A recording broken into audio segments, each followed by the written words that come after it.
All right, today we're tackling a big one.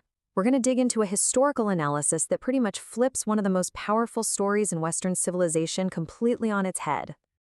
So let's just jump right in with a pretty wild idea. What if the single greatest story of religious resistance in history, standing up to power, wasn't about resistance at all? What if it was actually a story about an incredibly successful strategic surrender? You know the image, right? When you think of early Christianity meeting the Roman Empire, this is probably what comes to mind. Brave believers, vicious lions, the roar of the crowd in the Colosseum. It's the ultimate story of faith versus imperial power. But what if that's not really how it went down? The source material we're looking at today makes a bold claim that this heroic image we all have is largely a myth, a really powerful story created to hide a much more practical and maybe a little less comfortable reality. Okay, so to even start to unpack this argument, we have to figure out who Rome actually saw as an enemy. Like, who were they genuinely afraid of? You see, for all its might, the Roman Empire wasn't really scared of new ideas or different gods. I mean, it was a massive multicultural place. What really got Rome's attention, what they truly feared, was political rebellion. They were afraid of swords in the hands of people who wanted to break away. And the people who were actually holding those swords? Groups like the Jewish zealots. Now, their goal wasn't spiritual salvation. It was all about geopolitical liberation. They wanted a Messiah who was a warrior king, someone who would physically drive the Roman legions right out of Judea. Their methods were violent, they were direct. We're talking assassinations, guerrilla campaigns. This was genuine armed resistance. And the cost of that resistance? It was absolutely catastrophic. Two massive revolts against Rome ended in total disaster. The Great Revolt saw Jerusalem and its sacred temple just utterly destroyed. The Bar Kokhba revolt was just as brutal. The end result for those who chose to fight was political annihilation. I mean, this is what happened when you truly challenged Caesar. Which brings us to a huge turning point for the new Christian movement. They saw what happened to the Zealots, and they made a very different choice, what our source calls the Great Decoupling.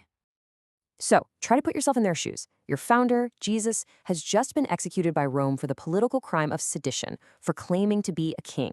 You now have a choice. Do you follow the path of armed rebellion and face certain destruction, or do you find another way to survive? They chose survival. The argument is that the early church leaders made a conscious, strategic decision to cut their ties with Jewish nationalism and its inevitable violent end. And how they did this is the crucial part. It was basically a brilliant piece of theological rebranding. The Zealot Messiah was a warrior king meant to defeat Rome on earth. The Christian movement redefined their Messiah as a spiritual savior whose kingdom was, very conveniently, not of this world. That simple shift effectively took Christianity completely off Rome's political radar. Next, we see how this political strategy became encoded directly into the faith's foundational texts, creating what you could call a theology of submission. And you really can't get much clearer than this. This is the Apostle Paul writing to Christians living in the heart of the empire, Rome itself. He commands them to be subject to the government, saying that its authority comes directly from God.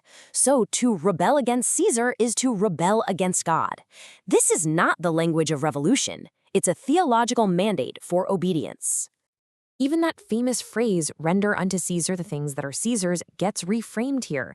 It's seen not as some clever challenge to authority, but as a brilliant survival tactic. It's a way to pay your taxes, obey the law, and avoid the kind of direct confrontation that led to the Zealots getting wiped out. The source also notes that as the Gospels were written over several decades, they increasingly shift the blame for Jesus' death away from the Roman governor, Pontius Pilate, and onto Jewish leaders. This historical revisionism served a pretty clear purpose. It helped to exonerate the Roman state in the whole affair. So, how did this all play out in the long run? Well, this brings us to our final section, winning by submitting. So, what about those martyrs in the Colosseum? From the Roman point of view, these weren't political heroes. They were seen as bizarre, antisocial irritants who refused to perform a basic civic duty, like offering a pinch of incense to the emperor's genius.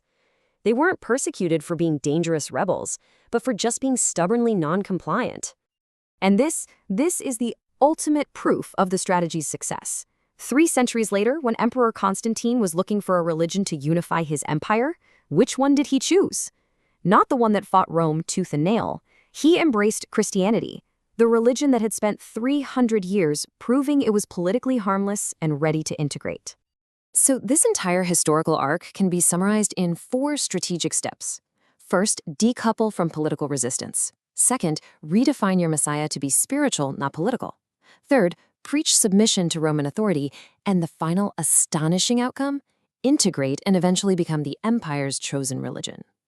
Which leaves us with this powerful final thought from our source material. Christianity did not defeat Rome. By submitting to its political reality, it eventually became Rome. It's a challenging idea that reframes one of history's most pivotal stories, not as a tale of martyrdom, but of profound and ultimately triumphant accommodation.